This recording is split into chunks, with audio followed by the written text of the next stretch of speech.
What's on your place? Let's clap it up.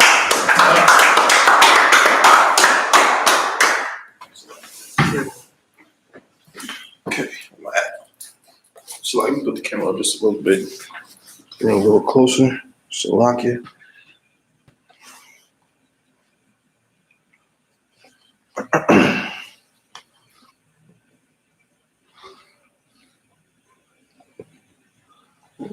Smoke. All right. Salakia. Perfect. Shalom. How about Shemal Shabbat to the brothers? How Shemal Shabbat to the sisters? It's the Israelite School of Universal Practical Knowledge. You understand? Out here in Durham, North Carolina, right? It's the Friday night Lashawan Qadash class. I'm saying priest officer 50 Thabawon holding it down. You know what I mean? We're going to get right into it in just a minute. Any concerns, anything somebody want to bring on, anything like that? No sweat, no sweat. All right, so we're going to get into, you know what I'm saying, understanding this culture, this aspect of our culture. We're going to bring out a few scriptures real quick, and we're going to jump into pretty much the topic of the night, some grammatical things.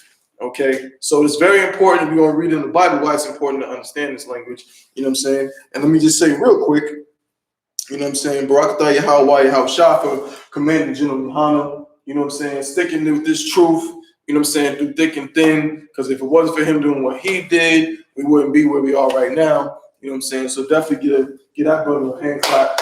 You know what I'm saying? Okay? And now we're going to continue to work and continue to push this truth, you know what I'm saying, in all aspects. We're going to get our culture back. And now is the time. Coronavirus is running rampant. You understand? It's scaring everybody. You know what I'm saying? I mean, brother, I'm going to say that since I've been alive, I can't remember ever seeing a gas price that low. Ever. In my life.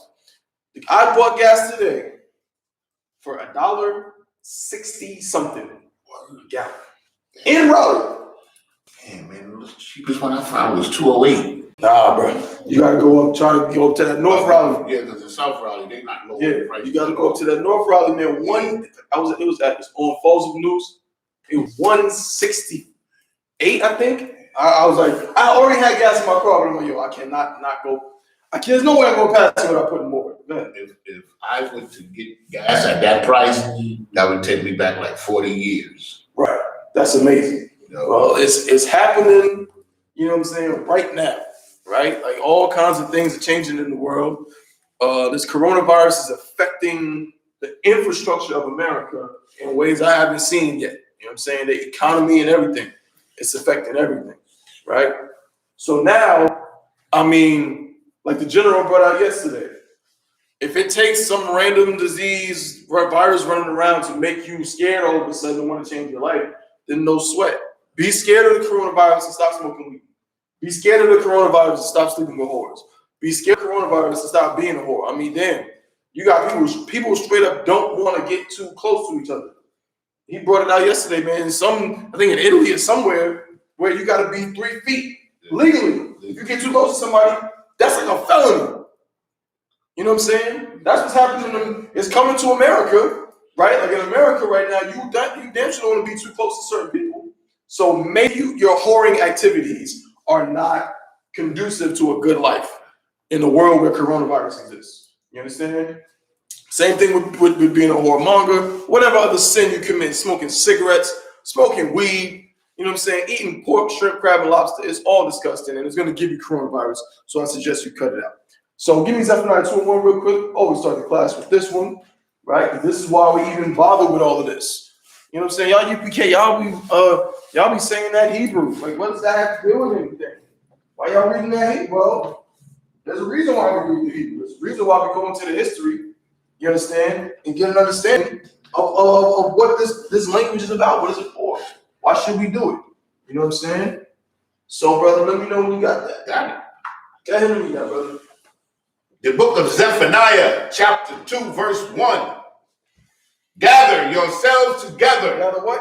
Gather yourselves together. The Bible says, gather yourselves together. Let's see who it's talking about. Read. Yeah.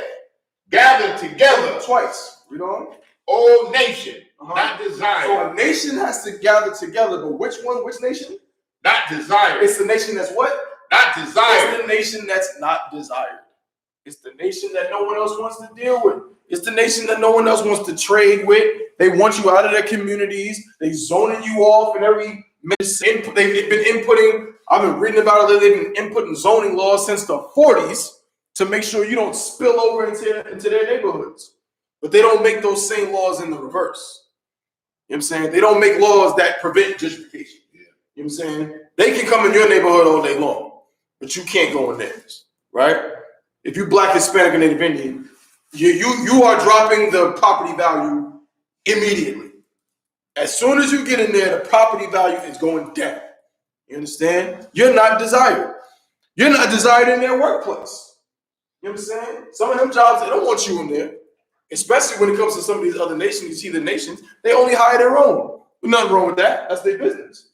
But why are you still number one in unemployment? Why is it that you've been here in this country for hundreds of years, but then here comes some other nation, the Chinese or the East Indians or whatever, been here 50 years, and now they got less unemployment than you? They built a rapport with your oppressor better than you. You thought you was going to love your oppressor into submission. It ain't happened yet. You understand? Read it from the top. Gather yourselves together. Yeah, gather yourself together, O nation, not desire. Listen to that. Yeah. John, no sweat.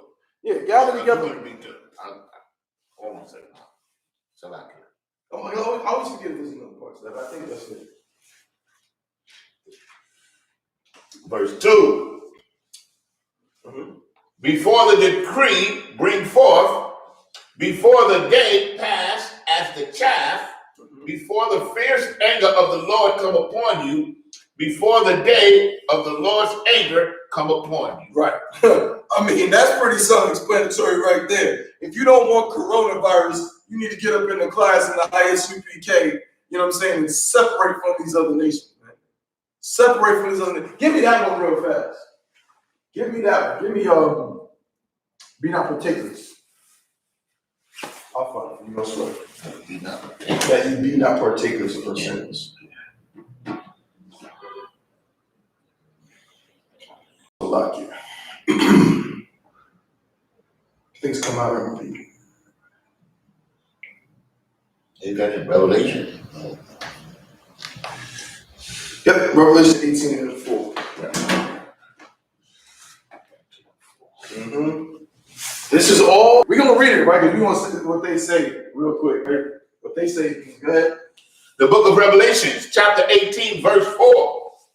And I heard another voice come from heaven saying, come out of her, my people. Do what? Come out of her, my people. They say that this is saying that you got to get out of America. That you got to get out of America. You got to flee. That's not what this is talking about. Read on. Come out of her, my people. Now you damn sure got to get out of America, but it's not physical. It's not saying you got to get on the plane and leave. Because where the hell are you going to go? Read on. That ye be not partakers of her sin. That ye what? Be not partakers of her sin. Can you leave America and still be a homosexual? Can you leave America and still be a goddamn child molester? And still eat pork, shrimp, crab, lobster? Can you leave America and still be a whore or a whoremonger? Of course you can. It says that ye be not partakers of her sins. So we can't be talking about physically leaving, because you can physically leave America and still sin and still commit the sins of America. It's saying, read it from the top. And I heard another voice from heaven, saying, come out of her, my people. Come out of her, my people. It's not talking about physically flying out. It's saying come out of her from here. You understand? Take this out of there. Take your mind out of the world. Read on. Come out of her, my people, Uh-huh. that ye be not partakers of her sin. Take yourself out of the world so you can not be doing what? Be part of what? Partakers of her sin. So you'll stop eating pork, shrimp, crab, and lobster. So you'll stop smoking cigarettes. So you'll stop smoking weed. So you'll stop being a homosexual. So you stop, right? That has nothing to do with physically where you are, because you can do that anywhere on earth. You can be on a desert island and be a homosexual. You know what I'm saying? You can be anywhere and do those abominable things, commit the sins of America. But if you are not in the world, I can be standing right here in Durham, North Carolina, in a class in the Isupk and vow to never commit sin. You understand? I can be right where I am and not eat pork, shrimp, crab, and lobster. Right? Come. That's the difference. That's what it's talking about. So come out of that world, then be not partakers of her sin, and come into this world. You understand? Come into the world of the Holy Spirit of the Most High, man.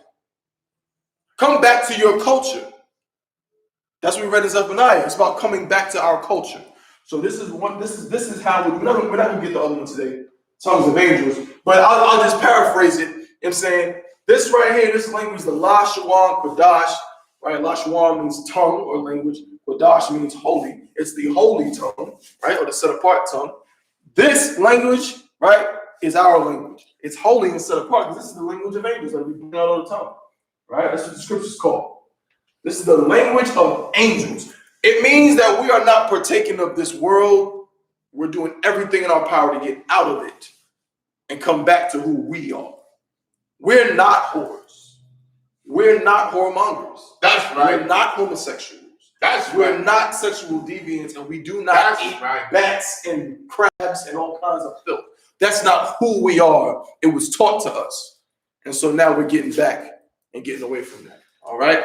So now, please. I think the last Read some more. Please, is pertinent. Please.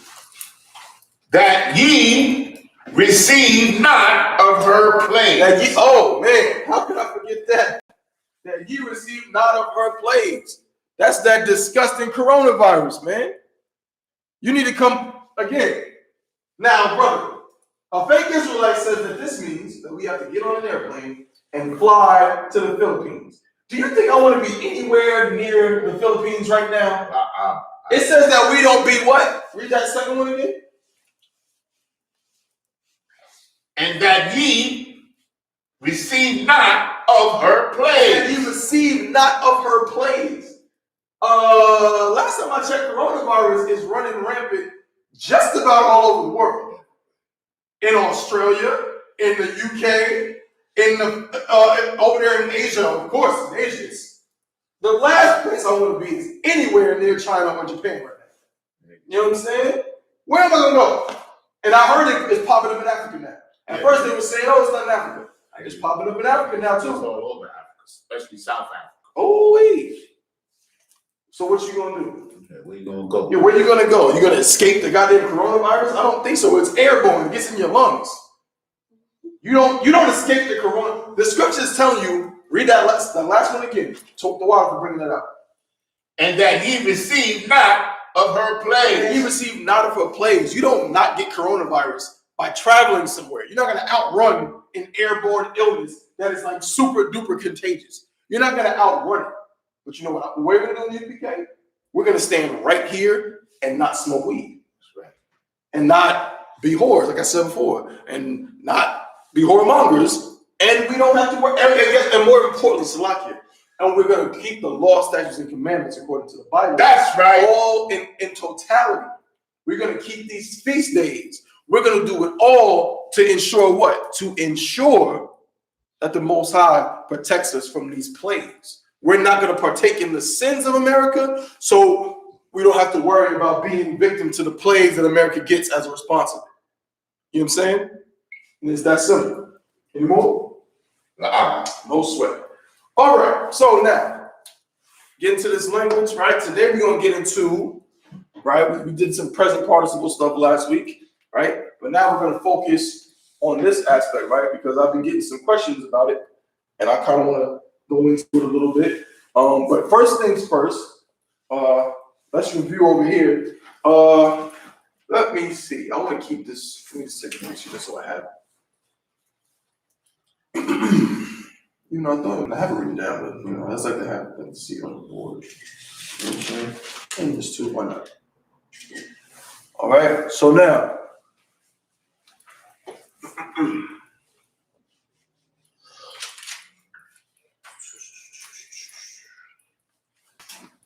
gonna erase this. Everybody got this stuff already? Okay. This is some little reference materials.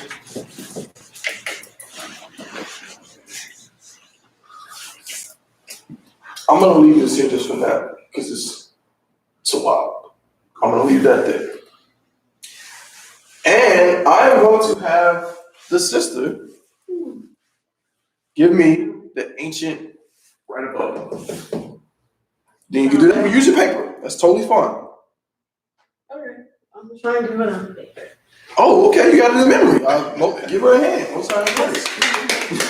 Hey, well, do your best, and then after that, if you want to use the paper, go ahead. So remember, in Hebrew we go from right to left. Right? Okay, watch your sleeve. And then now.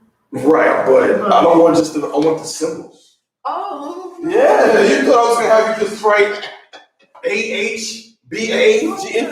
I want the symbols. Yeah, man. They're on the paper. Huh? Don't you have on your phone, right? Mm-hmm.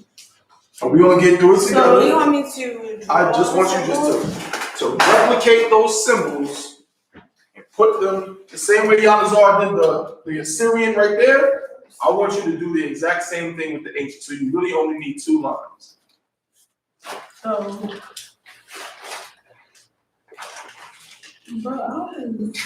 Look at that. Most time correct. No, left.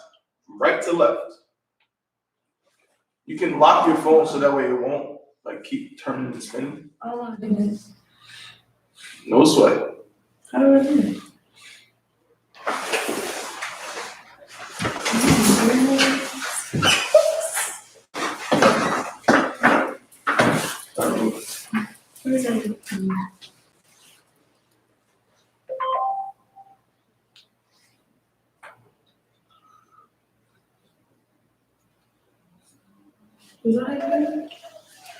How you bring up the thing from the bottom forward? Where it is? You want to use this? A lot of. You better. Yeah, you can see that. Here. I'll put it in the chair. Okay. All right. So we got ba, ga. Okay, I'm too off with the one. I'm too off.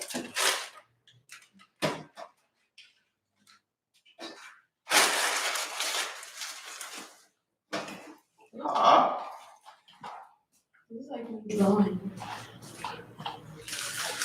Why? Smooth. Now you want to look at the ones underneath as well. Look at what Yamzar did as a reference, so you know where to stop and go to the next line. All right. So basically, you're going to stop at the ka. Okay.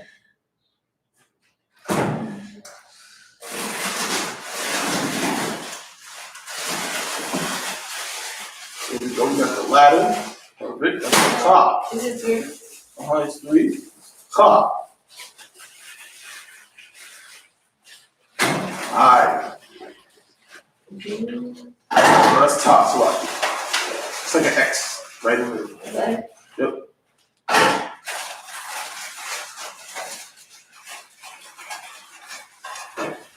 Yeah. What's on correct? Now it should be like a backward C with a little right facing arrow into it. It's a little bit more prominent than that. So extend those 2 lines out a little bit more. No. Like the little arrow in the middle. Like, bring those lines out a little bit. Yeah, there we go. Perfect. Yeah. Wait, so. Now, yeah, jump down. Now we got the na. The na is like a V with a. I didn't do loud. You missed la. Oh, no, sorry. I'm sloppy. That is a la. I'm bugging.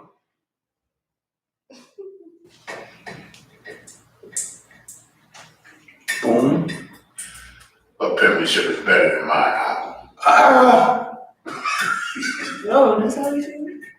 No, I'm just saying, again, like I said, I like your penmanship because it just reminds me of something ancient. Right. Yeah, hers is nice and clean. Yeah. You know what I'm saying? Most High in Christ. So, Nah, sa, I, pa, like a Z sticking out. Yup, perfect. this is a Qua, right? This is like a backward 4, leaning a little bit. no, it's like down.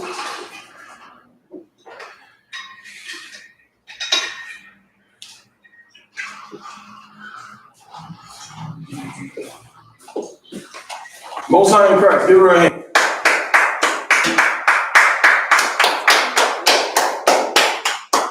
Let me step in real quick. Let me just see it. Let me get it. Let's see.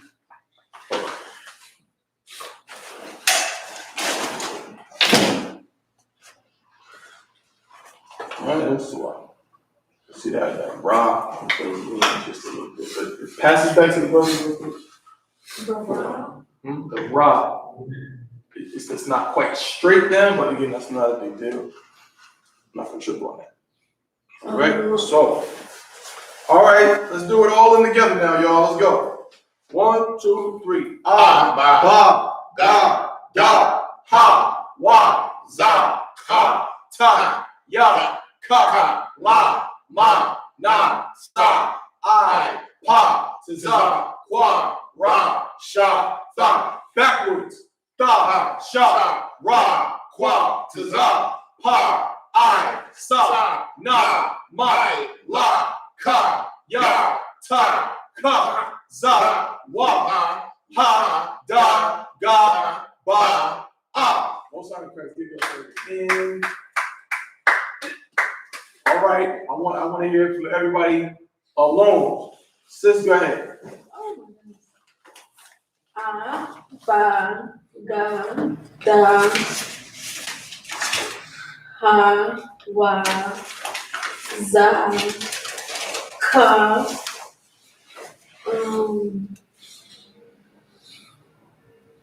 what's up to ta, ta, ya, ka, ya, ka, la, ma, na, sa, I, pa, to the qua, shada. Count backwards. Oh, that's perfect. Please, you gotta do it. I mean, you just did it forward, so you know the symbols. You know the symbols. Good. Start from here. Sha. No. Da. That's why I'm going backwards. No sweat. No, you 12. But so that way it's not just you just know, oh, no. Right. You gotta know the symbols. Da. Sha. Qua. Wait. Can I look at my phone? Can I look at my phone? You can. My goodness. Look. I didn't learn backwards. Oh, it's that, ra. Put it down now. You should know. See, now I'm really gonna touch you because you know the symbols. I don't know. because you just been looking at AHBA, Yeah. GA, which is fine. I But think I'm like I'm gonna help you out. Don't worry. You don't gotta look at it. I'm gonna help you out. So we got Tha, Sha, Ra. Mm-hmm. See, I'm guessing. Ta, Taz. Tazar. Mm-hmm. Mm-hmm. Yahush. Sha. Hoshai. Shy. I. Right, I. Mm-hmm. So if I go this way, La. Ma. Na. Sa. Again. La. Ma. Na. Sa. One more time. La. Ma. Na. Sa. Sa. La. Ma. La. Also in Christ. Ka. Mm-hmm. Wait. Ka. Ya. Mm-hmm. Ta. Ka. Yup, perfect. Za. Oh, what is that? Tha. Wa. Uh-huh.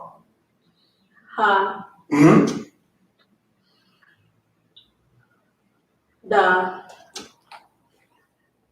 Ga. Ba. Ah. Also in Christ. Well done. Well done. Damn good. Very well done. Yazar, let's go. Ba. You can run it off. Okay. Ba, ga, da, ha, wa, za, ka, ta, ya, ka, la, ma, na, sa, I, pa, ta, za, kwa, ra, sha, fa. Backwards. Fa, wa, sha, ra, kwa, ta, za, pa. Ta, za, pa. I, sa, na, ma, la, ka, ya, za, ta, ka, za, wa, ha, da, ga, ba, ah. Most high in Christ. I tried to throw you off a little bit, but I should have known that you too sick for them chicks, man. No sweat, all right? So now let's do the Assyrian, right? Before we get into this particular topic, all right? So we're all together, ready? All right, let's go. 1, 2, 3. Ah, ba, ga, da, ha, wa, za, ha, ta, ya, ka, la, ma, na, sa, I, pa, za, kwa, ra, sha, ka. Backwards. Da, sha, ra, kwa, za, pa, I, sa, na, ma, la, ka, ya, ta, ha, za, wa, ha, da, ga, ba, ah. All right, sis, you ready?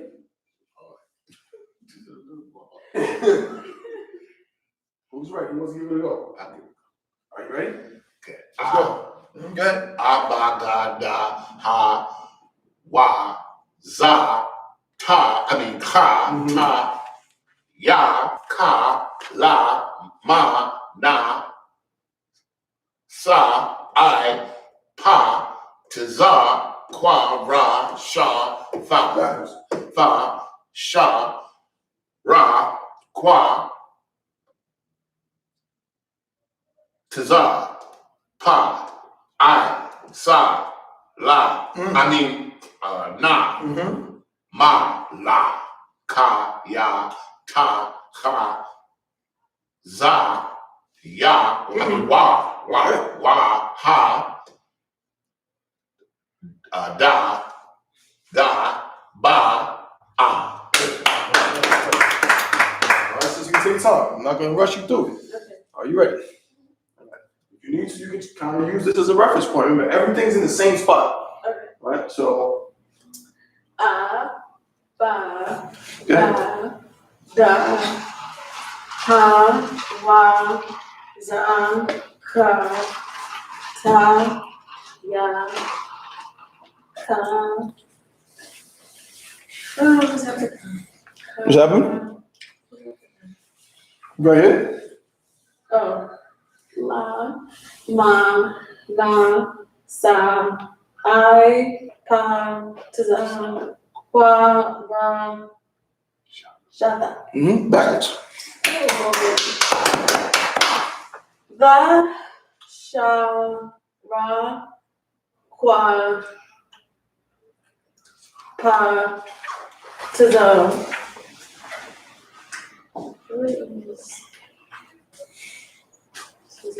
I. Mm-hmm. Wait, no. You said Tazah? Mm-hmm. It's not I. No sweat. What's this? Car? Mm-hmm. Right. I thought it said You said Salaki, my bad. car. Mm-hmm. I. No, it's not. Ah. Yeah. You get, because this looks like, this one looks like this kind of, but this is what? Because this is Tazah. No, this is Tazah. That's Pa. So this is what? So. Mm-mm. You switched it. No. So I. This is I. Okay. And this is.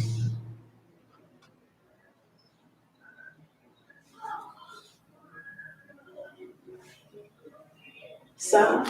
This is the saw, right? Keep going. Most time correct, keep going. Na. Ma. La. Mm-hmm. Ya. Nope. Ka. Right? Ka. Ya. Ta.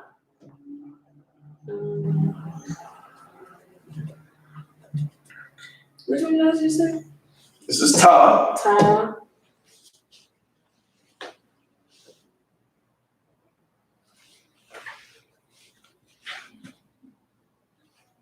What is that?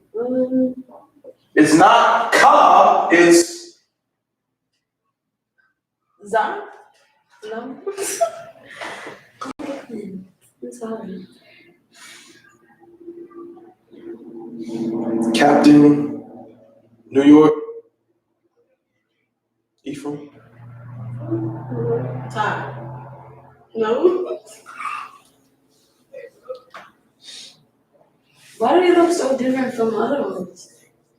Because it's a whole different writing system. This was developed during the Assyrian captivity. This is original ancient Hebrew. So up top, what is that? This is ancient Hebrew. This is the original script. No, which one matches the one on the left? Up top. Which one? So which one up here matches this? Yeah. Oh.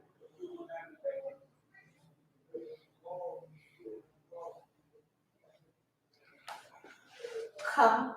Ka. Most time correct. Keep going. Za. Mm-hmm. Wa. You already said why, didn't you? No. Oh, Salaki, that's my bad. So you already said why, that's my fault. Za, wa.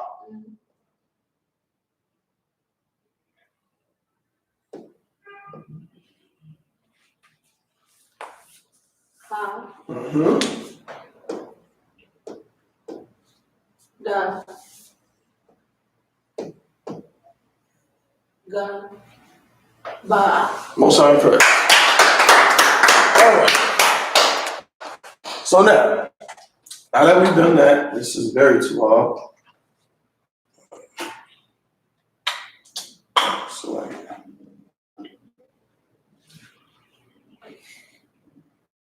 picture, I guess I like the way that looks. Okay, so now I'm gonna keep this over here just so we can kind of remember how to use it.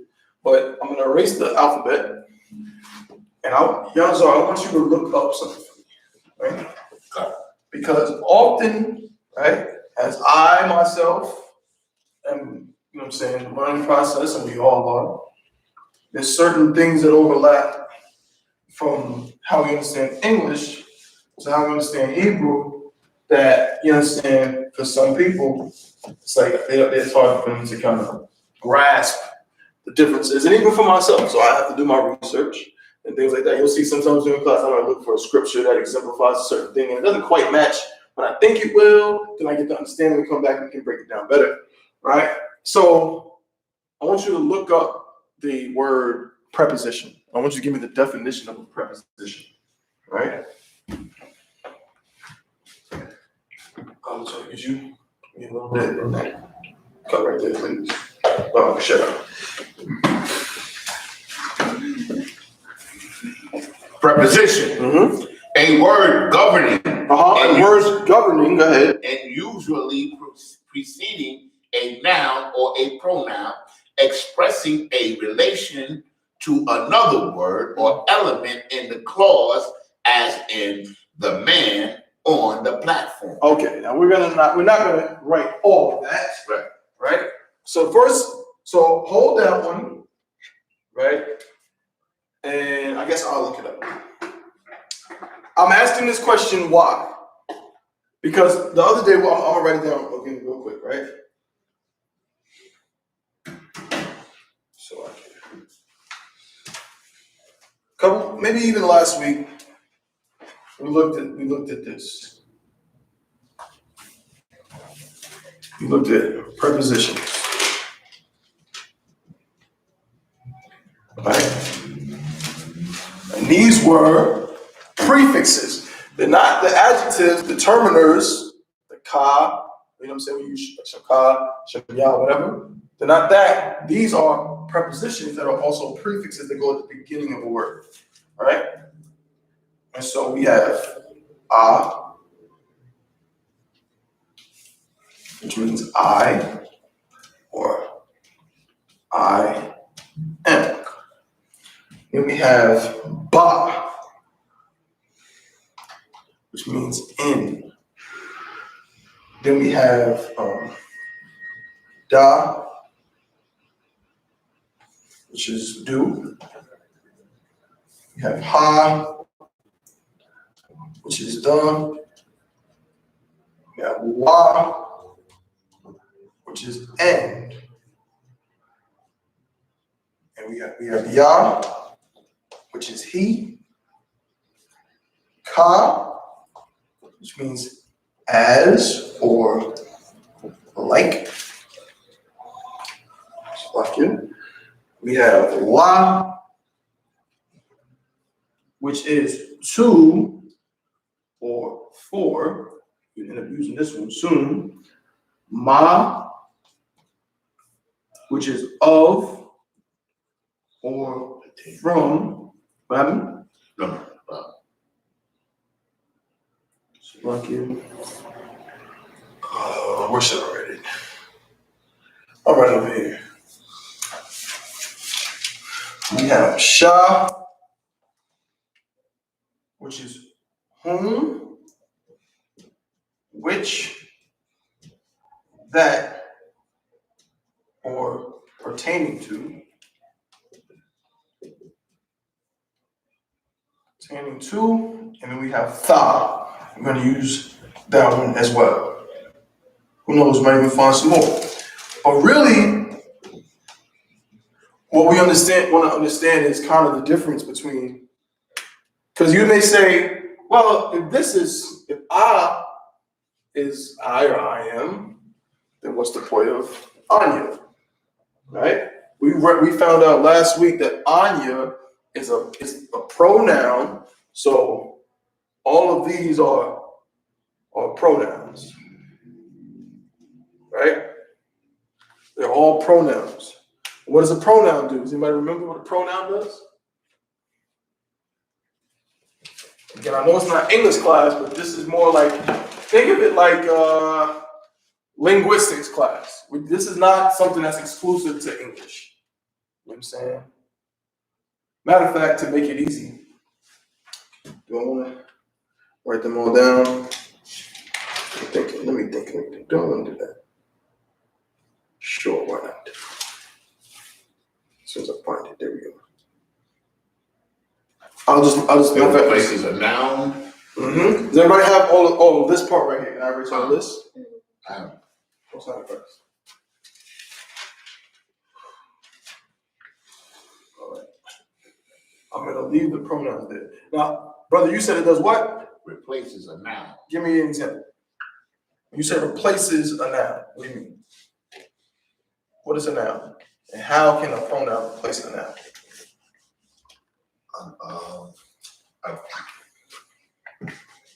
A noun is a person, place, or thing. It absolutely is. So a pronoun is describing that person, place, or thing, or helps describe in the present, or in, no, I'm going off the wrong track. The pronoun expresses the tense. No, not quite. Not quite. Yeah. A pronoun does this. We mentioned it before. Yanazar went to the store. How can I use a pronoun in the next sentence to make it easier? Or should I just keep saying your name, pause for the next 18 paragraphs? Yanazar went to the store. Yanazar was real hungry. Yanazar decided to buy a sandwich.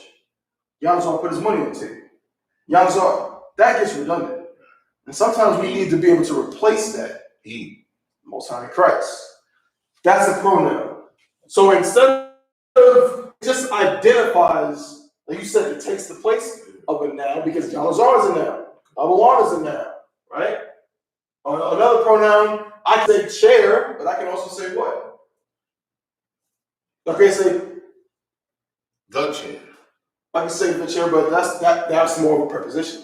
My chair. Right. That's the chair is a preposition. My chair is an adjective or a determiner.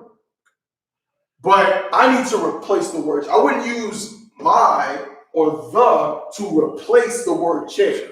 If I say the chair was very nice, the chair was made of velvet. How can I replace chair in the sentence? I can't say the chair was very nice. Mine was made of velvet.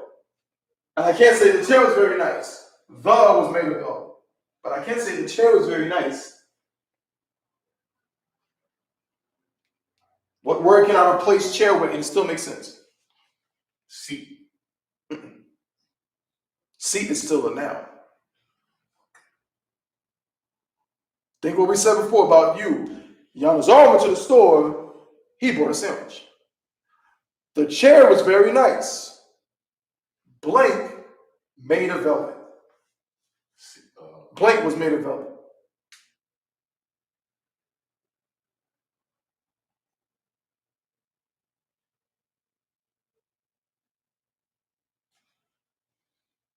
Sis?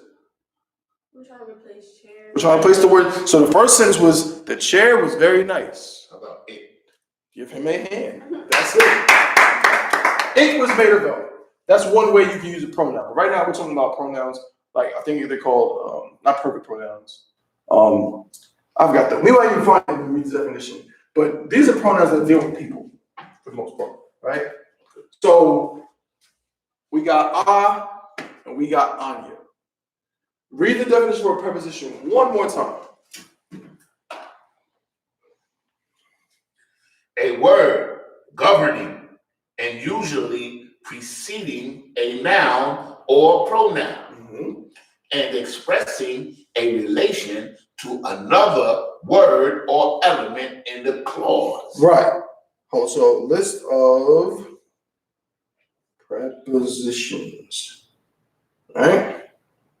So you can just type it on your phone, right? And here's just a list of prepositions: in, on, at, for, by, next to, right? Since, before, right? Beyond, by, between, besides, beneath, below, behind, right?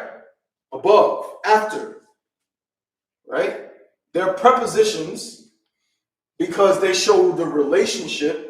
Right, I'm gonna read that. I got a definition as well. Right, Salakia. That's a prepositional pronoun. We get to that in a second. So read your definition one more time.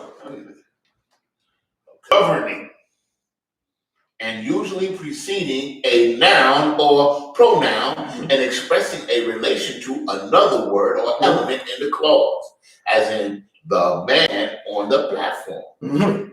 She arrived after dinner. Right.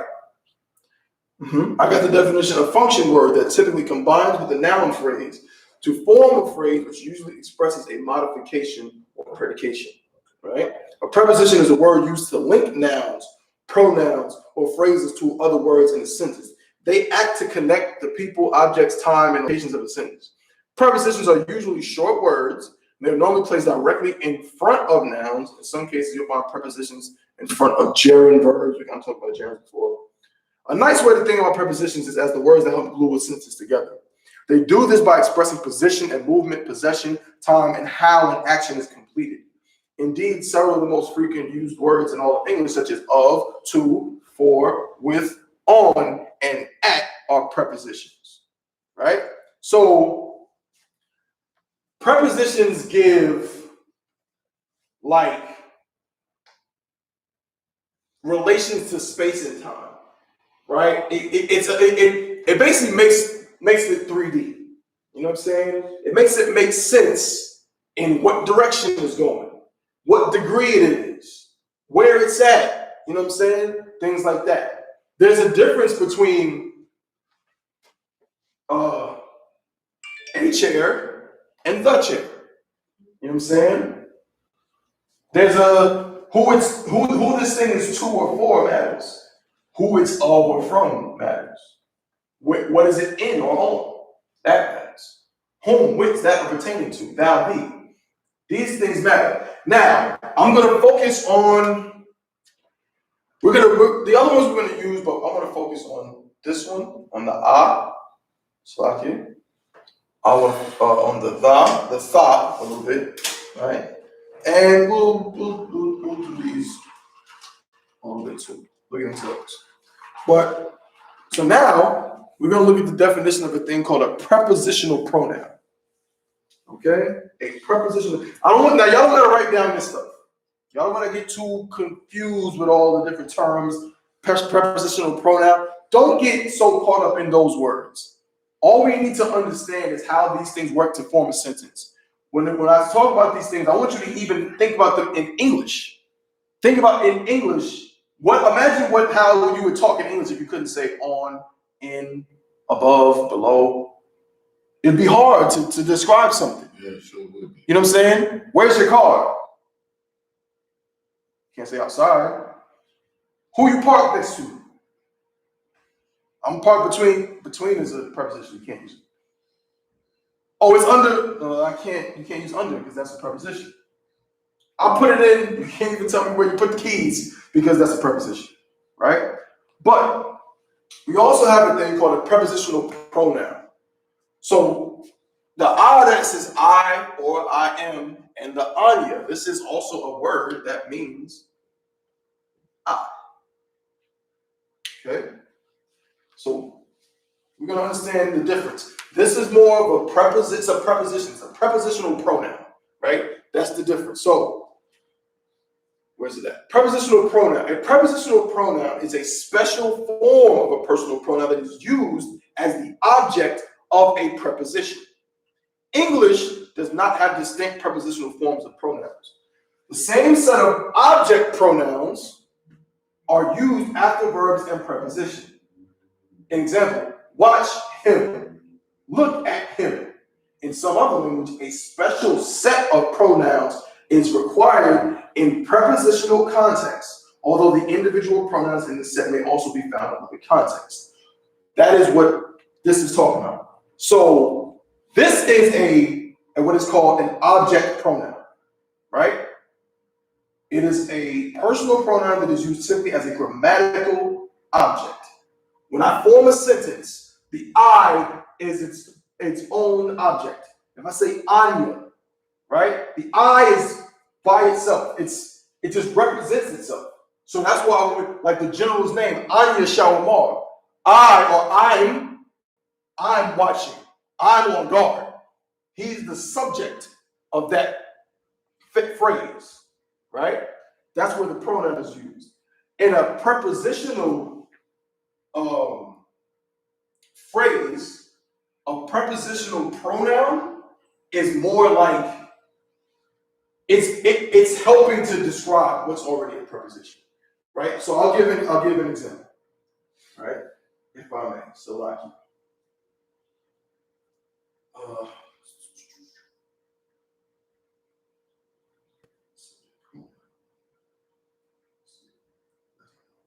so like, I'm gonna probably go to the Hebrew so you can see it.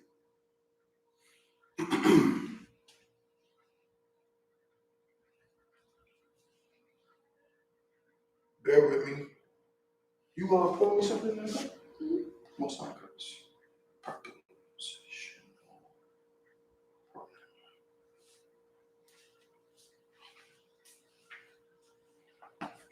Oh, damn. Wow.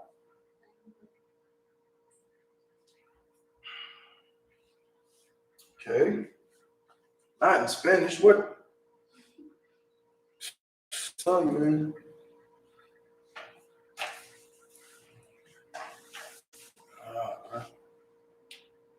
There's no sweat. Like I said, if I go to the Hebrew, then I can find one easily. But I was trying to get like an English example.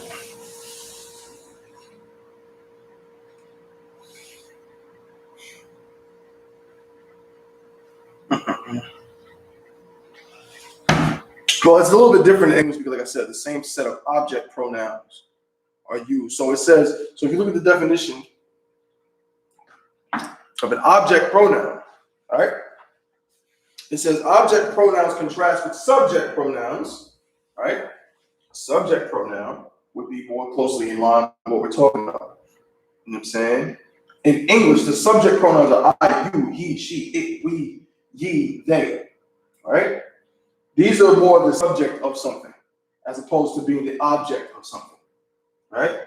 So, for example, the English object pronoun me is found in they see me, direct object. He's giving me my book, indirect object, and sit with me, object of a preposition. So that's the exact example I was looking for. So you have the English word me, and then you have the phrase they see me, right? Then you have he's giving me my book. Excuse me. My book.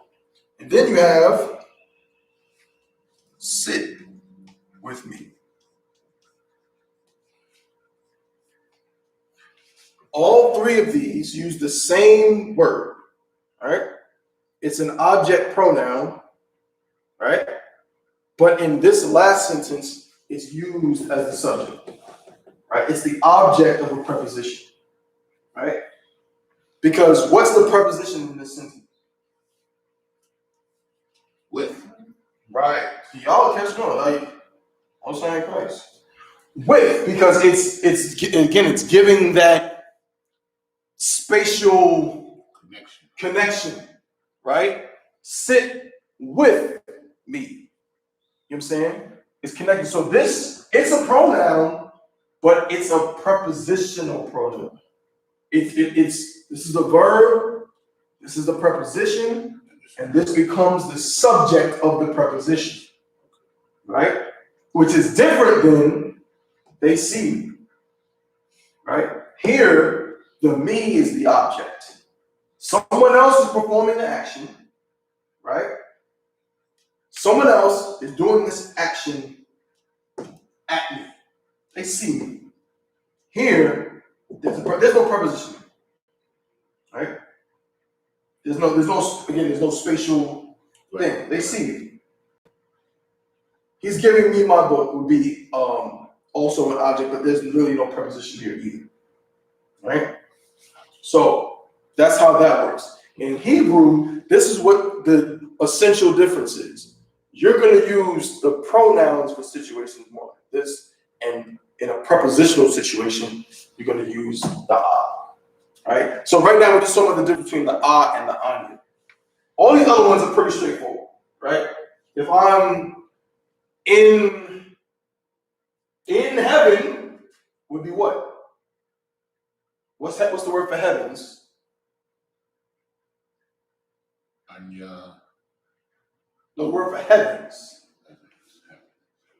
It's in the Lord's Prayer.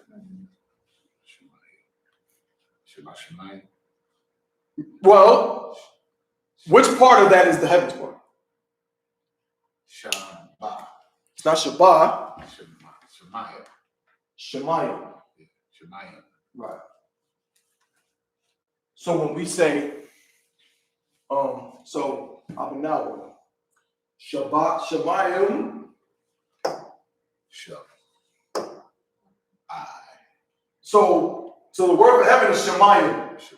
Shemayim. So we say, our Father, Abanawa. Shema in heaven. So it's Shah, Ba, Shemayim. Because what does Shah mean? Shah is Whom? Or which or that. Which or that. Right. So our Father, whom is in heaven. Shabbat Shemayim. Right. So that's straightforward. Or we can say Ha Aratiza, the earth or the land. The earth, Ha Aratiza. Or we can say in earth, Ba Aratiza. Right. This is the end of the prayer. In earth as it is in heaven. You know what I'm saying? So we're going to get a couple of examples real quick so we can see these prepositions at work. Again, I'm still going to leave these up here. All right? So give me Exodus chapter 20 and verse 4. Water, brother. Everybody Tawab, by the way?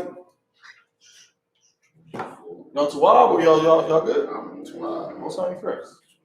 4. Exodus 20 and 4. Mm-hmm. I got it. Read it. The book of Exodus, chapter 20, verse 4. Mm-hmm. Thou shalt not make unto thee any graven image, or any likeness of anything that is in heaven above, or that is in the earth, or that is in the water under the earth. Okay.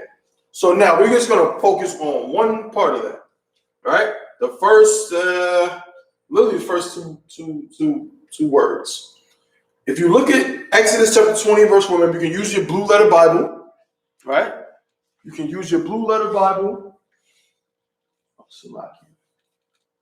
Or if you got a concordance, you can look in there as well.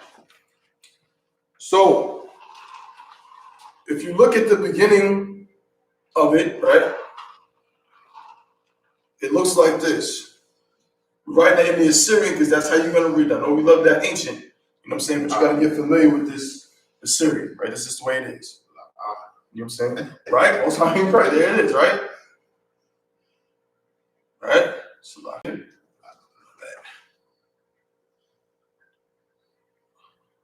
go.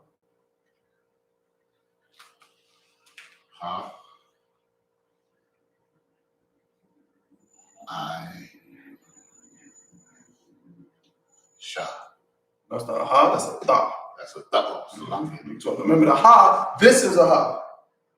Right. Not connected. Not connected. But then there's a little piece at the end here. That's an interesting thing that we're going to get into. All right? So let me make that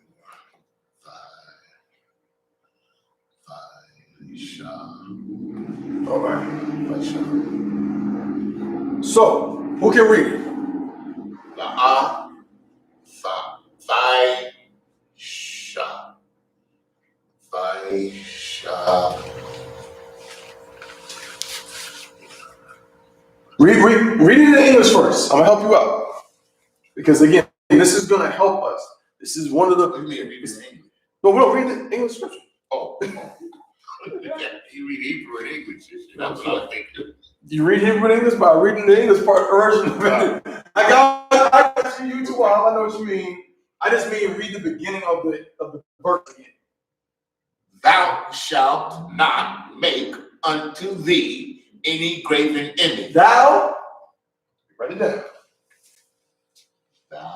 Thou shalt not make unto thee, right? This is important. Unto thee or yourself any graven image. Right? So now, you say, first word is what? La, which means what? No. Straight up, no. No. And in our language, We don't have no, don't, do not. We have no. That's it. So no That's cool. or don't. It means the same thing. No, I don't. Right? No or don't. This, whatever I'm about to tell you, nah. I'm going to slash nah. Okay? That's good to know. La. Now, this is where I want you to pay attention. Because now that we understand that our language, I'm always stressing this. I learned it from my brothers. You know what I'm saying? And I watch their videos, man.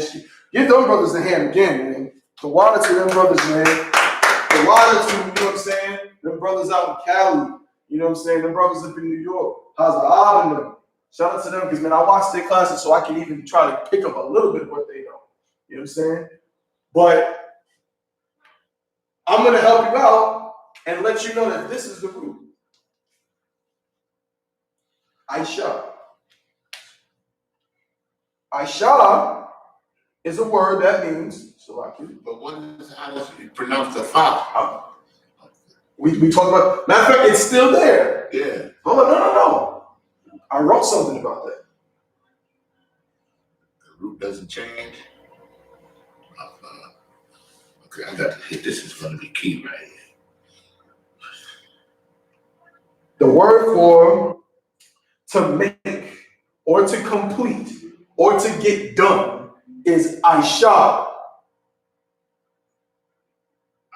Which is why we say in the Lord's Prayer, if I may, bear with me, let me help you out and bring it to life for you real quick. In the Lord's Prayer, at the end we say,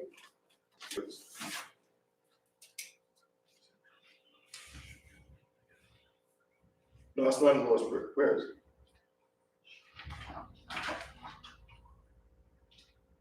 Oh, no, it is. We say, Taba'a Ratazaka Haya Aisha Ba'arataza. Why do we say Ba'arataza means in earth? We say Malak was called your kingdom, right? Taba'a, your will, Rataza, Haya be done. Aisha. Aisha means to complete, perform, finish, to get it done. Done. So when we say Aisha in that prayer, that's the part where we're saying your will be completed. Your will be performed. Your will be done. Like when you get an order and one of them captains or one of them generals, one of them high-ranking officers tell you, get it done, that's Aisha. And I said before, the root doesn't change. What is this word? Don't say this at all. Just say this.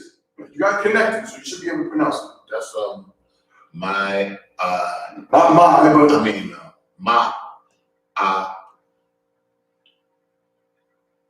waraka. Maya wara. Yeah.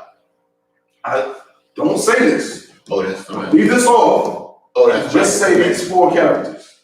Ma wa ra. You see connectors? Oh. You gotta keep that in mind. I know you too hard. My warka. My war. My war. My war. That's it. My war. This is a root word. It means teacher. It is the base word. So they call it, so it's called root. It's called a root word. Even in other languages, when you break down linguistics, the root word, there's no conjugation that is taking place. It's like the word chair. Before we start talking prepositions, before we start talking pronouns, before we start talking adjectives, we have root words. Teacher, my Lord. But then guess what? Like I said, we have to be able to spatially describe it. Whose teacher? Where is the teacher? What time was it? Was it night? We got to start fleshing out the language. So to say my teacher, I'm going to say what now? Now add this on there. Waraka. Yeah. Right. My warrior. Yeah. But guess what? We didn't change my war. Right. That word does not change. That's still my war. But we're going to put that y'all in and make it my warrior. Now it's your teacher. Then start my teacher. Right. And I want to say your teacher, my war cup. right? That's when I would use that. You know what I'm saying? That goes back to those adjectives and determinants and those suffixes we talked about before. But knowing that, Aisha, that's what this is. This is Aisha. Knowing that this is the root, what is this? When you look at it in the Torah, in the Tanakh, it looks exactly like this. This letter is connected to this, but this is the root. Aisha. This must be a pronoun. Sure? Aisha. Oh, Shalaki. Aisha. No, you're absolutely right. That is the pronunciation.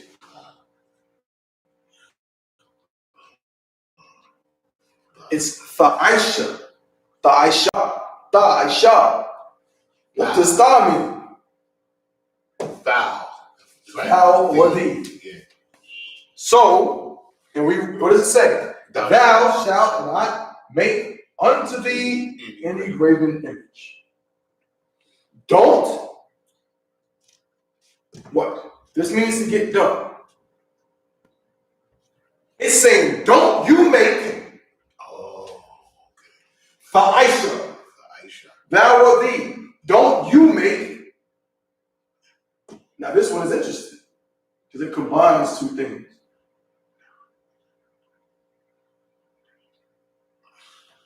La. I know la, but I'm that one is. That's a ka. That's the ka. Right. At the end, it looks different. La ka. The la at the beginning is what?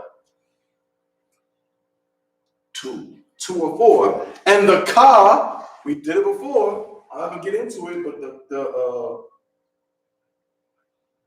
ka, what does that? What does that become? At the end, shamka is the pronoun for, or is the adjective for Most High in Christ, for your or thy. So if you add 2 or 4 with thy, it's saying don't or la, no, you make to you or to thee. Thou shalt not make unto thee any graven image. That's why they call this barbaric. Yeah. Straightforward. Because we don't, thou shalt not make unto thee any graven image. You read it. In this, no or don't. La, it's like no, you make to you or to thee or to yourself. And then if you go further in the scripture, it says la, the Aisha, laka, pasal, right? Pasal means graven image. Right? Shalakia. Graven image or carved image. Right? That's how that works. So if you would write pasal, it would say, no, you make to you graven image. No, you make to you carved image. Or don't make. It means don't you make to yourself a graven image. That's how that works. This right here is a preposition. Right? The thou. Right? Thou or thee. You know what I'm saying? It's a prepositional pronoun to a degree, you could say. The Aisha. You know what I'm saying? But isn't it in a sense like, yeah, it's a pronoun, right? Because it's a prepositional pronoun. Right. Because it's not the focus. Right, exactly. That's right. It's not. That's why I said, if I don't want you to get too muddled with that, because that can get confusing. But that's why I said there's a difference between object pronouns, right, and what are called subject pronouns.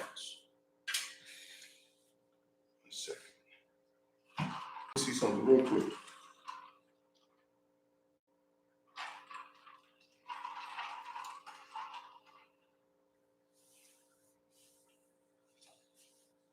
I'll check something.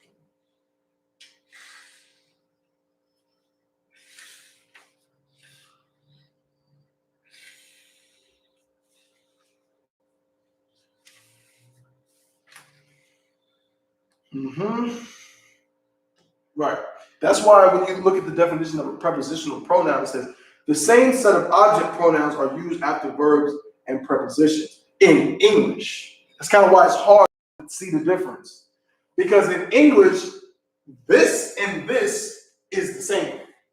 Even though like we said before, you have a sentence that will essentially have a prepositional pronoun, but it's the exact same word as here. So in English, there wouldn't be Anya and ah. You know what I'm saying? There wouldn't be a tha and tha. It would just be Anya and a tha. But because our language is older and better, we have differences. When it's a prepositional phrase in which it's not the object of the sentence, you're going to use one of these, right? And Anya, part of it is that I'm doing it as opposed to someone else, which is why when you look in the Blue Letter Bible and you start looking at the pronouns, we broke down where they are. Remember we did the numbers to find them, H, 500, whatever? 44. Exactly. It tells you when you read in the lexicon, it says usually used for emphasis. Like when the Most High says, even I am your God. He's going to say Anya because the focus, the object is him. And he wants you to know it's I'm doing this. He's the object of the sentence, right? But if the I is not really the focus of it, then you get the prepositional pronoun, right? So that's what we're gonna do. We're gonna do like a couple more, right? This is Exodus chapter 20 and verse 4. Y'all got this? Y'all guys written down? Take a picture of it if you want.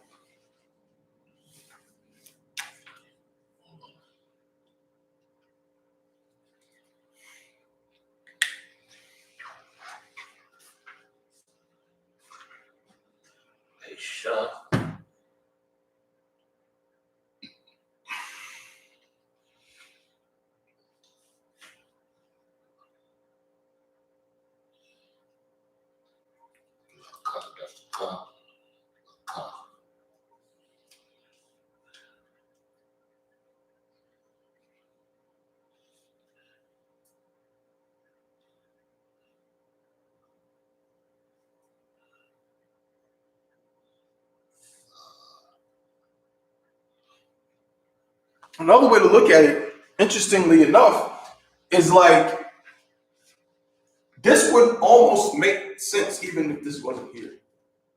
It would just say, don't think to yourself, such and such. Right? It can't be the object of it because it really, I can say, don't you do it. Yeah, it could be pertaining to anybody. Or I can say, don't do it. Right. You know what I'm saying? So that's the difference. Everybody got it? All right, we're going to get some more, man. This is crucially important. Understanding, and why do I say that again? I brought up, you know, my brothers in New York and everything, and it's crucial to understand because why? Because look what you did. I'm not going to argue you two out. I'm not, you know what I'm saying, calling you out, but that's a mistake I make now because I'm still learning, right? So, but when you said, you try to say Daisha, right? Because in that Assyrian, so I'll write it again, right? It's hard to determine. Right. Da.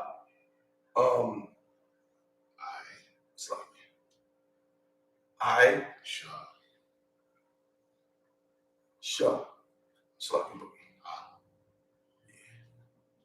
Right? The Aisha.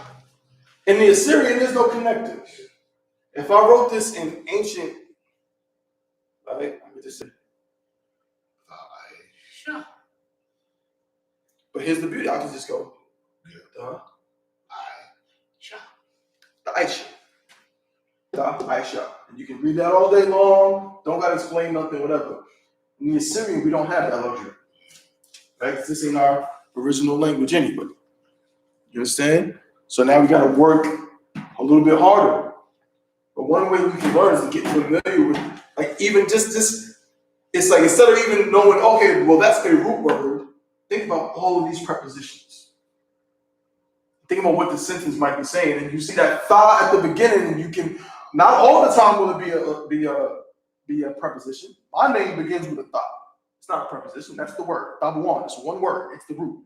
In this case, right, exactly. But if you know that tha is one, then you might be able to look at that. That seems like this would be a preposition here. Ta Aisha, right? Ta Aisha, right? You can do that. So when you read in the Assyrian for the Sabbath service, that's why I always implore you to get familiar with these prepositions, and the adjectives and determinants. You know, as a matter of fact, we write right here, right?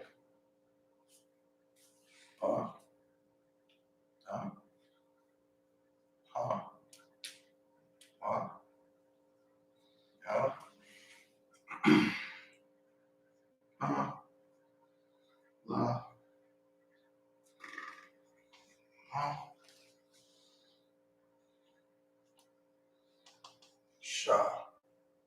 And then of course, let's put it here. And we have the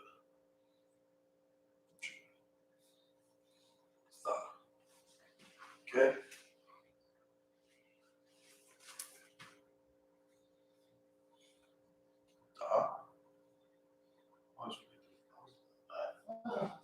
Oh no.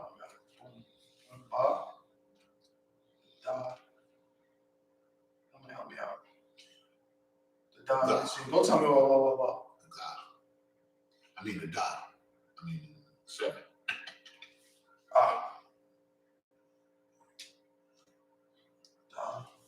What's the ha? The ba. Da. Ka.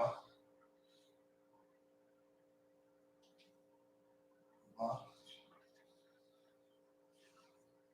Ma. Ma.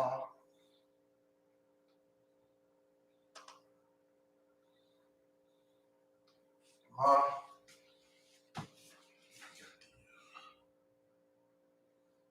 Sha. All right. So now, next one. Give me Exodus chapter 20 and verse 24. We're going to see it used just a tad bit different. Just a little bit.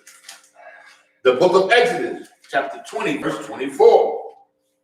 An altar of earth thou shalt make unto me, and shalt sacrifice thereon thy burnt offerings, and thy peace offerings, thy sheep and thine oxen, in all places where I record my name, I will come unto thee, and I will bless thee.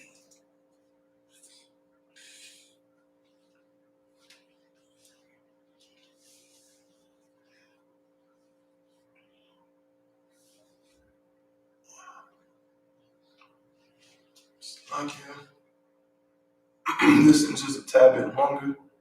So bear with me.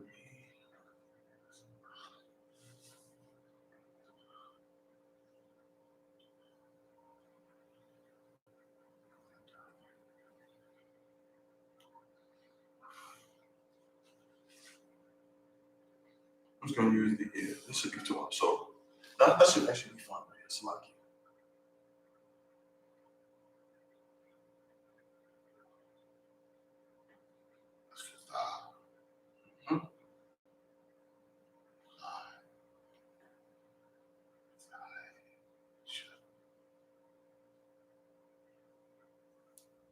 It's lucky, and I'm taking it.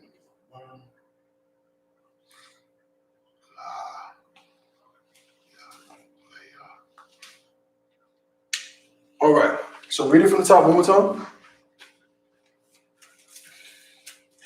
An altar of earth thou shalt make unto me, and shout, No, sacrifice. you're good. That's why we drop it from there, right? We're just gonna break down this beginning part. That's where it has the preposition that we want to get into. Right? Same thing from before. What does this one say though? It says, an altar of earth, thou shalt make unto me. Now he's actually telling us to do it. Who can tell me when the Most High tells us to do it versus when he tells us not to do it? What's the difference? What don't you see here? It's that simple. when he doesn't say la'ah, do it. If he says la'ah, that's why if you ask an officer in the school, a high-ranking officer, a captain, slack it, sir, la'ah, don't. No, don't, nah, hell no. Right? It's that simple. So it says, Isupk, right? Adamah, the Aisha, Laya. Right? I put this for a reason. I included it for a reason. So Isupk is altar. Right? Isupk is altar. Adamah is earth or soil. It's different than Arataza, which is land. You understand? It's what we stand on. We stand on Adamah, but Adamah is actual dirt. Okay? So it's saying altar of earth or dirt or soil, right? So altar, earth, you make, right? Aisha means you get done. You get done. Now this time it says la ya instead of la ka. So how, if the la at the beginning is 2 or 4, last time we broke down that when you take the la, which is a preposition, again, salakia, a prefix, meaning it goes at the beginning of the word. So you take a prefix, and at the end of it, you attach a suffix, which would be we don't have it here, la, right?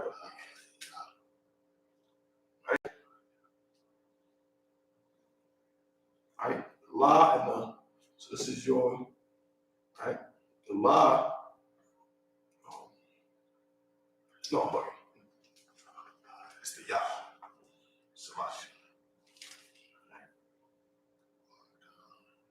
Ya.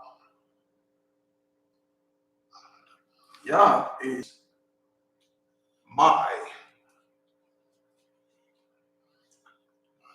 Right? The ka and the ya, and there was another one. What was it?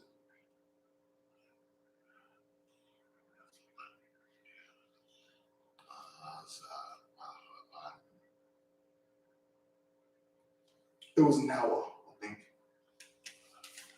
It was no, we don't gotta worry about that right now, but it was Nawa for hours. At the end of the first word, that's a ha, right? No, it's ka. Ka. The ha doesn't connect. If it was a ha, it would be like, Right, so it's a ha. no, it's a ka.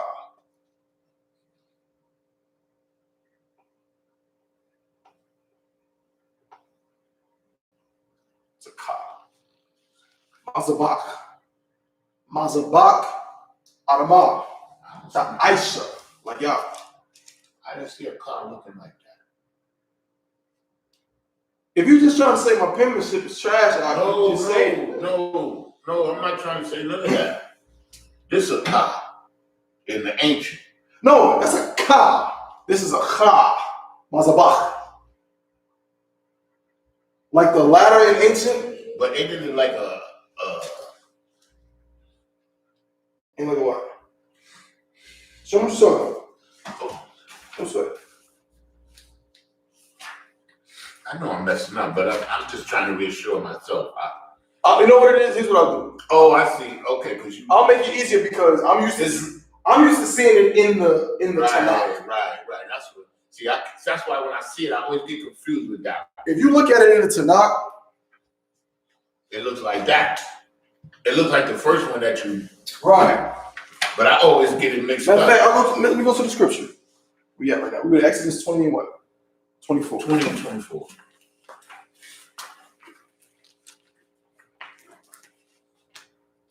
Like Yeah.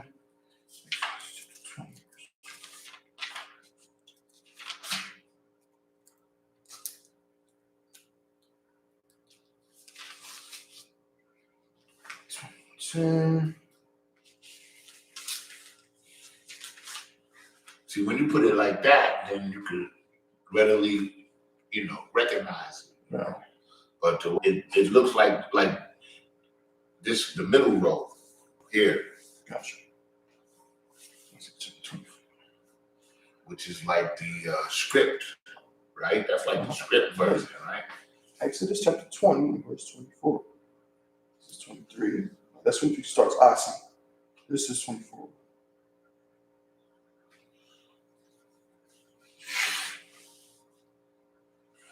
Should be what the hell?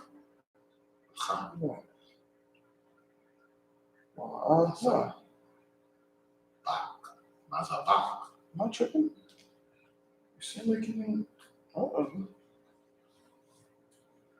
This is 23. Starts here. 24. And 24 is supposed to start right here, but it seems like. That's weird. Also,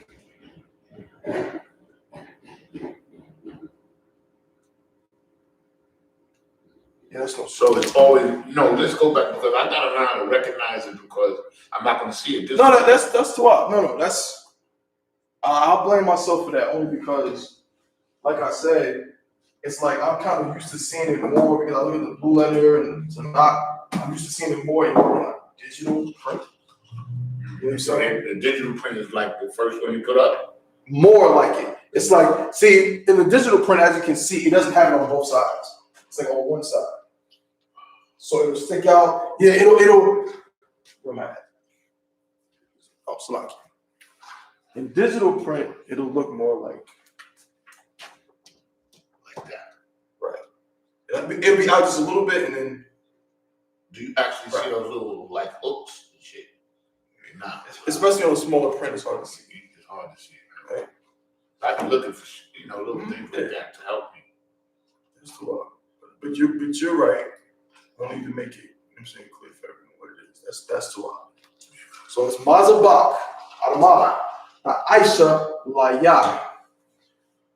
The reason so the la is 2 or 4, but in this sense, instead of laka would be to you. Before he was telling us, la'a, don't make any graven images to yourself, to you. But now he's telling us to make an altar to who? To me. To my, so my or me. Laya. Like you say, my brother, Akia. My name, Shamya. Right? So he's saying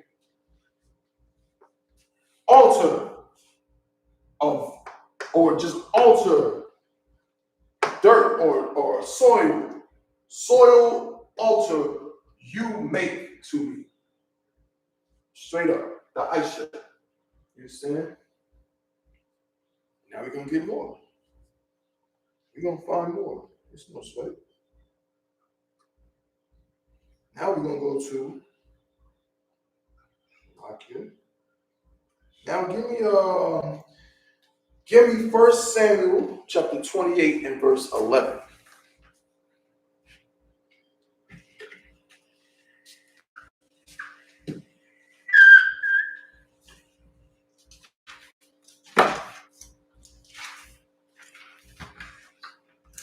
The book of 1 Samuel, chapter 28, verse 11.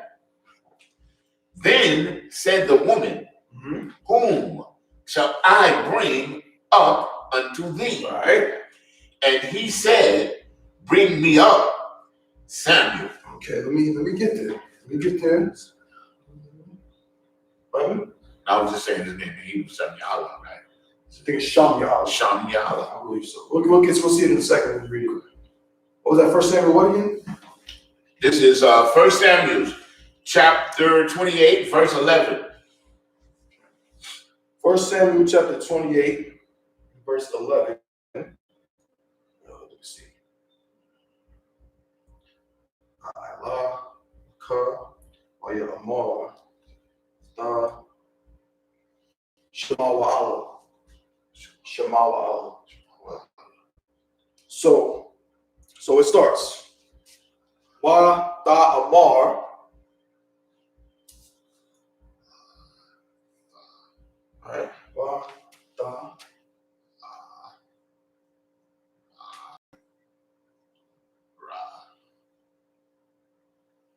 Ata, Amar. Ha, Aisha.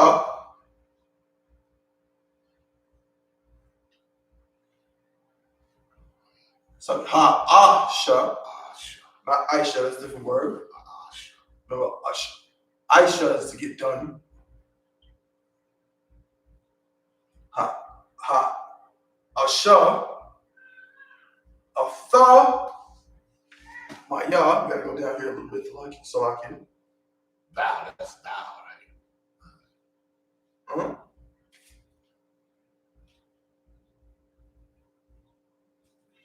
Atha.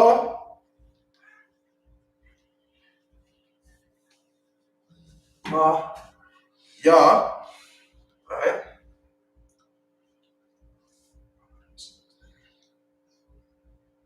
I la.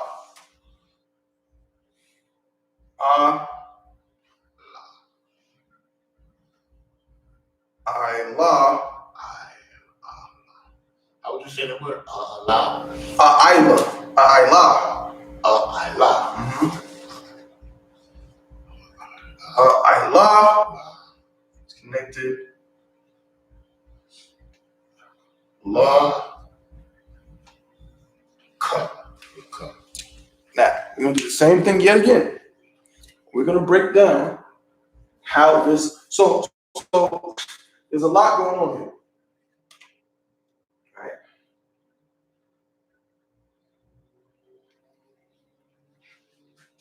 So it says, Wata Amar. We're not going to get too focused on that, right? Wata Amar. And so this is to say, right? Now the tha here is not working as thou or thee, right? So I'm not too sure about this particular tha in this sentence. I'll get clarification on it, right? But Amar is to say what, right? It says then said, but there's a reason why this is wa tha Amar, right? Maybe in this particular instance it means that she said or something. I'm not sure, right? But it says then it says ha Asha. Asha means woman. So what is ha? It's the ha is the woman. Right. The So that goes along with it says then said the woman. That's a prefix. Right. That's a preposition. Yeah, preposition. Right. The woman. Now we have a pronoun. Atha. Right. Then said the woman. And we have so let's break it down. So then said the woman. Then it says Atha Maya. So we're gonna skip that a little bit and go right here where it says Ayla. Now Ayla means to bring up. Right? It says primitive root to ascend, to mount, right? To ascend, carry up, cast up, climb up. And it says Ayla. And we know that means what? It means I in the prepositional sense as a prefix. So it's I bring up, right? So I bring up. And then we know that Lakab means what? We read it before. It's the la, to or for, put together with the ka. To thy. To thy. Or to you.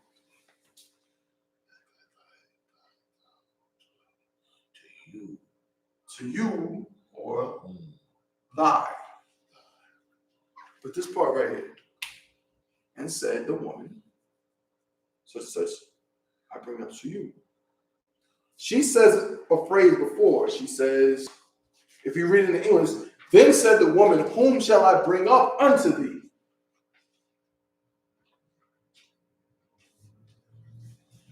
How do we break it down?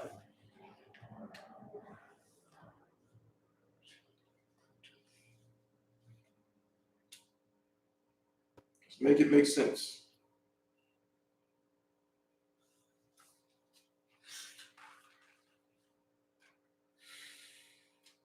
I lost myself there. Which one?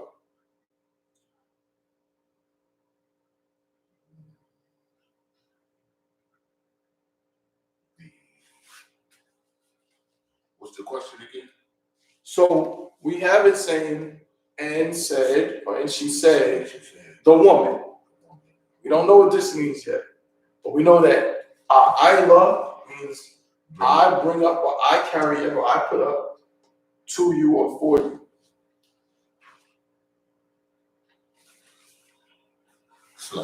Next what? What you gotta do? We're gonna figure it out.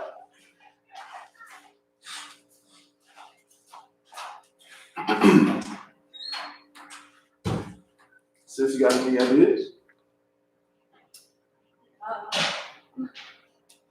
As far as you read it, Huh? as far as you read it. Because am I ready? No.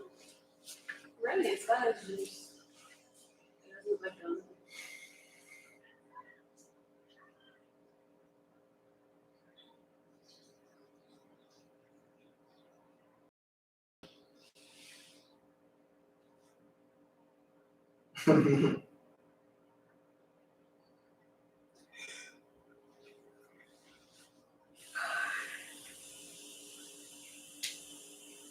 We know that this is a thug. You.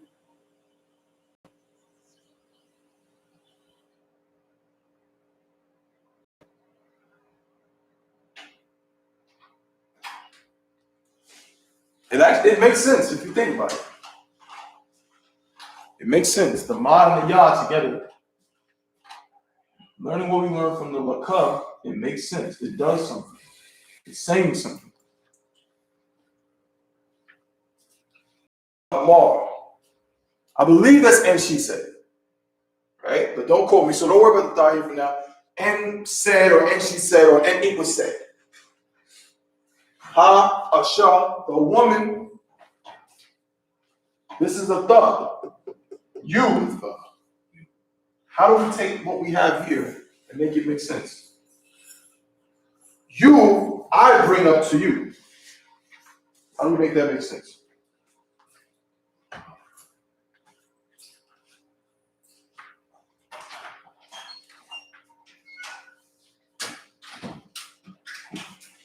I'll tell you how. We take what we have for this, mix it with this.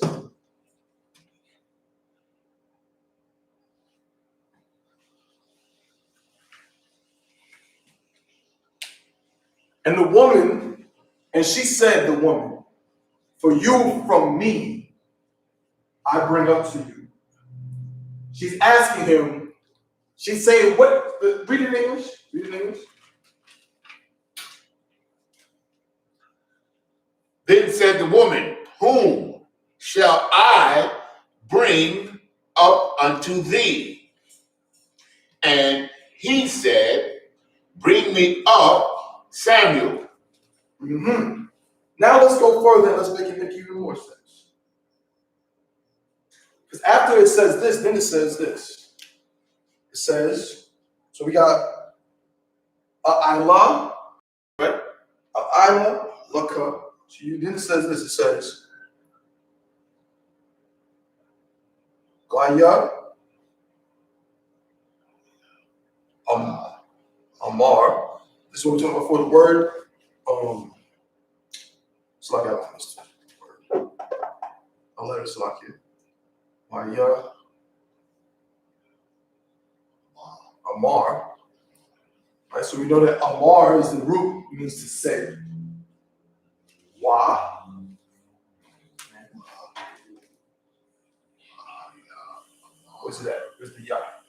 And he, Wah Amar, and he said, right? Wah Amar, and it says, so like I know we're using up a lot of space here, right? I can erase this for now. Yeah, I'm gonna erase that.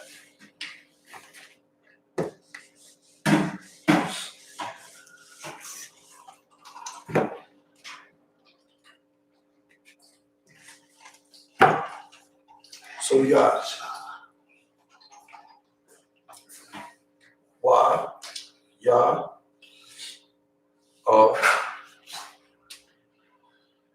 Amar. Then it says,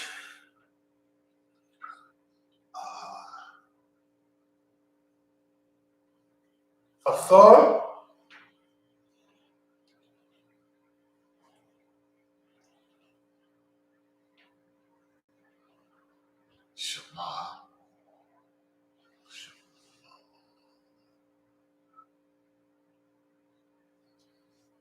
Shemawala,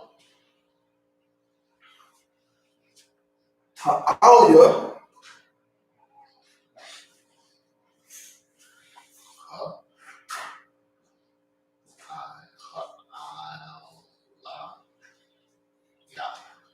Alia, Laya. Let's see if we can make it make sense. Okay, we're gonna try it out together. It's no sweat, right? And she said, right, the woman, to you or you from me, I bring up to you. Asking who am I supposed to bring up? Then he said, and he said,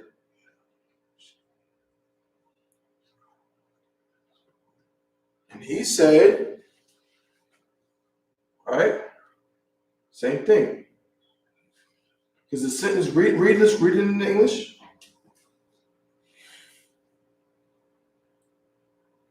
And he said, bring me up, Samuel. You, Bring you, Samuel.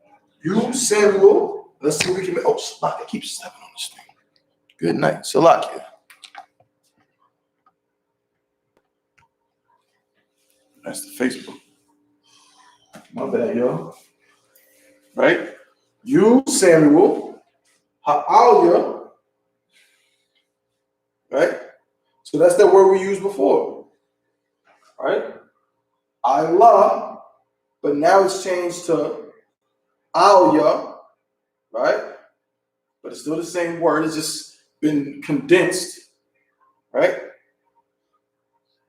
Alia. So the Ha is what? It says Ha'alia. Let's see. The Ha'asha, Ha'ala. The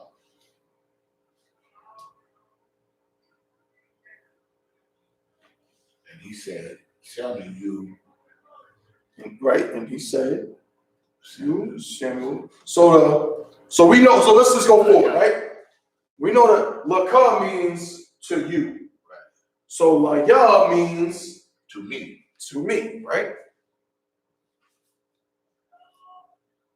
So we know it means bring up, but why is it like that? Ha'alia.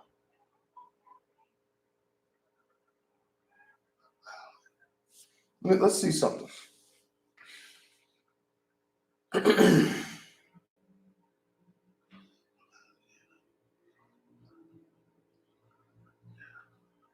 me see something real quick. It might be a different word. It can change sometimes.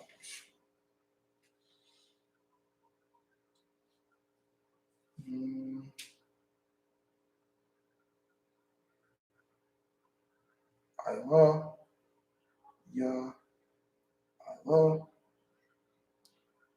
Let's see. Real quick, Salaki, bear with me.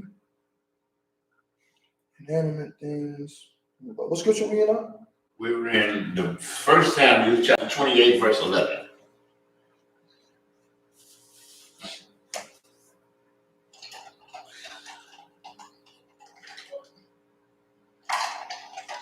Oh, wait a minute. Derived noun.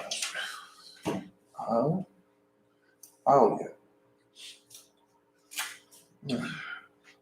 Allah. Duh.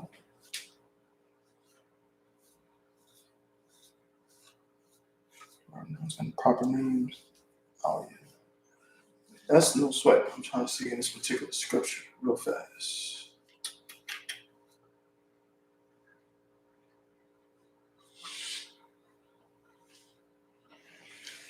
Aliyah.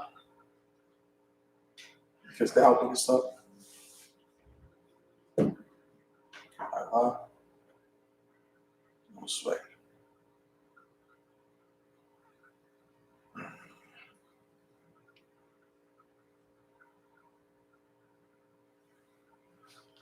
That's no sweat. I can't see because the root is this. It's the aisle. Right? It can be condensed to mean that, right? But only thing is the ha is messing me up because the ha is not. It wouldn't be the here. It means something else, right?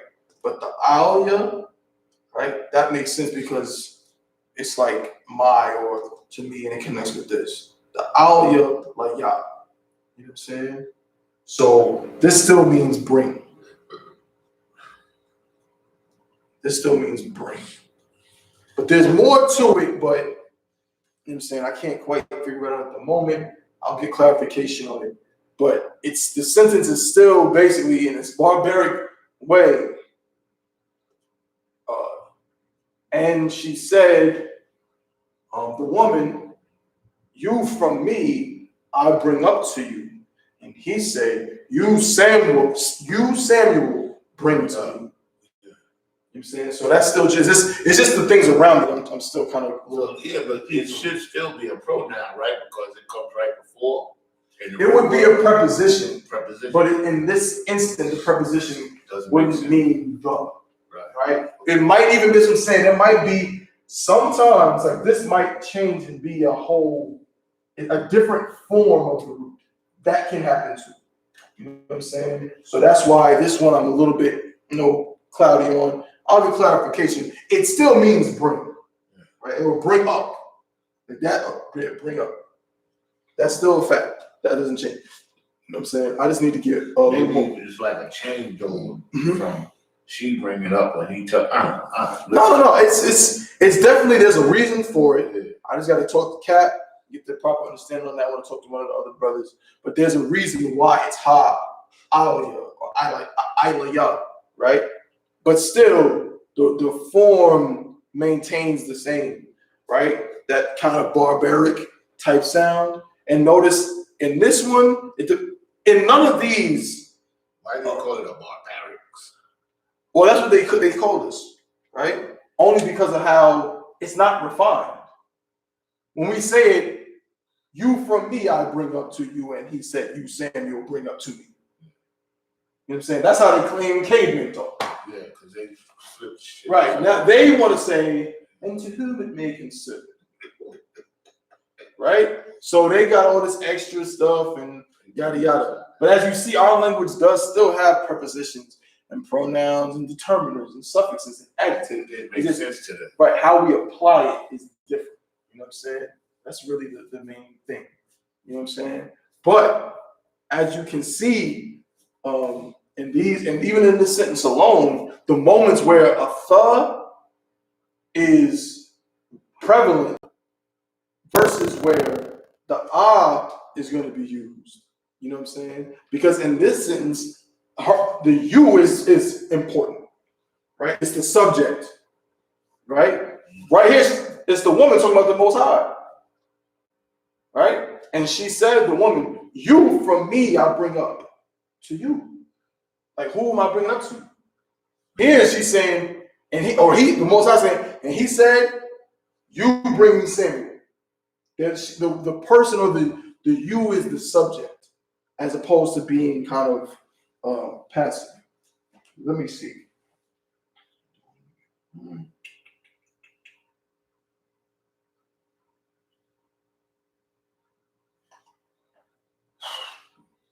Right. See, in this sentence, you have both the and the preposition or prepositional pronoun. But notice again the focus, right? If you read it in English, it says, "Then said the woman, who shall I bring up unto thee?" The I that she's just the subject, or that I is just the subject of what? The shall or the whom. I think shall would be the preposition here, right? Whom shall I bring up? Shall. Right? Whom shall I bring up? But the important part, whom shall I bring up unto thee? That changes the whole course of the sentence. If you say, whom shall I bring up without the unto thee, who is she talking to? So. You don't know. Right, you don't really know. Whom shall I bring up? But whom, because if you without her eyes, you know what I'm saying, who shall be brought up to thee? Because the focus isn't on her. It's on the Most High and who He wants brought up. She's just the conduit by which it happens. Right? That's when the preposition is really used. I'm just the conduit for it. You know what I'm saying? I'm not really, I'm not the focus of it. You know what I'm saying? We're about to close out. I want to see something real quick. And then we're going to end it on this again. Hmm? It's going to take a minute for this to really sink in. No, it's a lot to it. Let's see.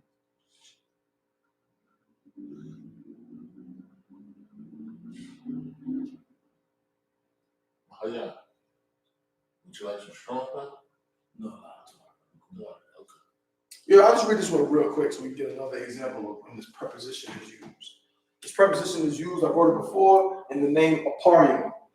Aparium, right? Which is Ephraim. This is Genesis chapter 41 and verse 52. And the name of the second called he Ephraim. For God hath caused me to be fruitful in the land of my affliction. Right? God hath caused me to be fruitful in the land of my affliction. It literally translates, if you look at it, right? Aparium, which is Hebrew word H669, right?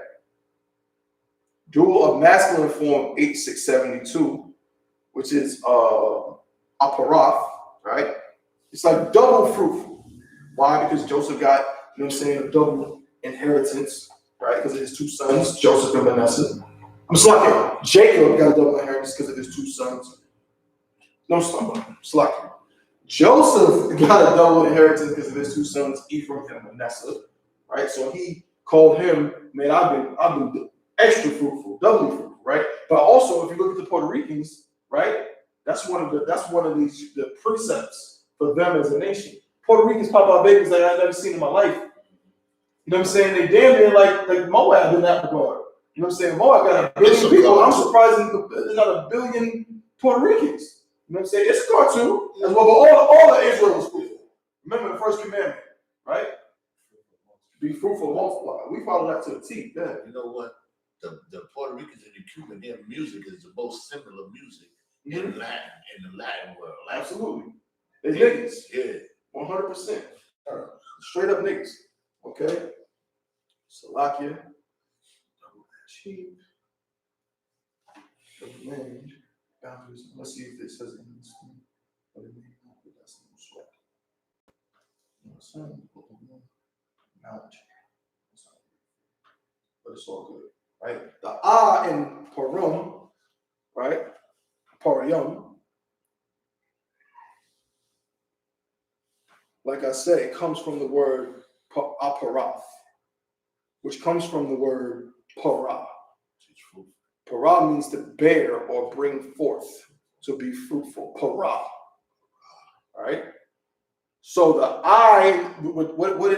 what did Joseph say? He said, and the name of the second called he Ephraim, for God hath caused me to be fruitful in the land of my affliction. But he's not the focus. He's not the object, right? He's talking about the Most High and the fruitfulness. Again, he's just what? He's just the conduit by which the Most High has done his work. So it's not Anya. He's not doing the work. Most High did the work. You know what I'm saying? So, apara. I'm fruitful because of the Most High. The Most High did it, and He did it through me. Right? And then the yom makes it plural, right? Because it's like doubly fruitful. Apara yom. You know what I'm saying? So that's one distinction. We're going to get more. We're going to get better and stronger, man. We're going to be talking this. I know I talk a lot of grammatical stuff, only because that's just my particular, you know what I'm saying, expertise, so to speak. Right. I understand it. And it's just so we can start to understand why we're using certain things. We don't want to just say, well, why are we saying it? Why are we using this word instead of this word? When it's written in the Torah or the Tanakh, what exactly is the reason why it's saying it like this? We're starting to understand. Right.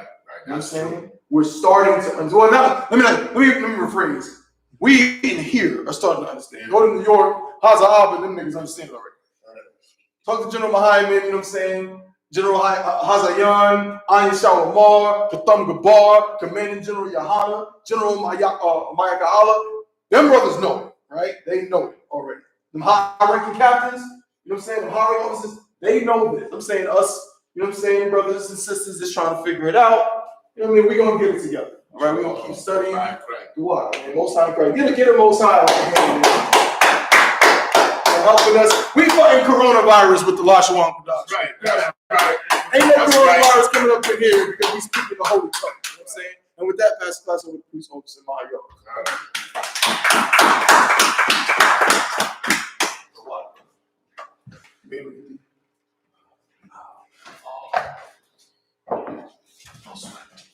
We go.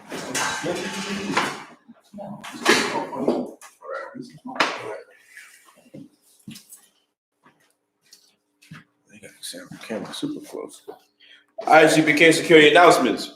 We're the ISUPK.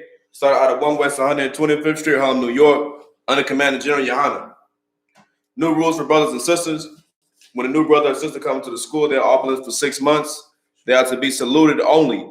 They're here to share themselves with the world. After 6 months, if a brother or sister has an interest in a particular person, he or she must get permission from the head to speak to a brother or sister. There's another 6 months in which a brother or sister will court each other. After this 6 month period, the brother or sister will get permission from the head to marry. Tithes, which is a commandment. You can find this in Numbers 18 and 21, Malachi 3, 8 through 10. Means tenth in the Hebrew and is pronounced ma'asher. 10% of every penny of any increase the Lord gives you, give to the treasury department or teacher. Priest funds, free will offering for priests, not mandatory. Whatsoever amount you would like to give. Upcoming holy convocations, of course, it's the Passover. Clap it up.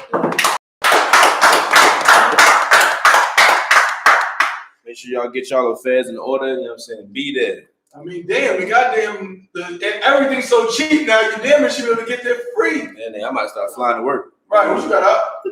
You saw today, there's a flight. You could go to Miami and back for $28. Oh, yeah. Mm-hmm. Brother.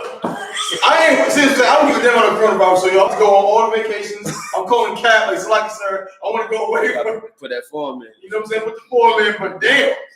You know what I mean? You can go anywhere you got to go now. So now's the time, man. Get it all together. If you got to end up canceling it later, no sweat, but get it done. Right.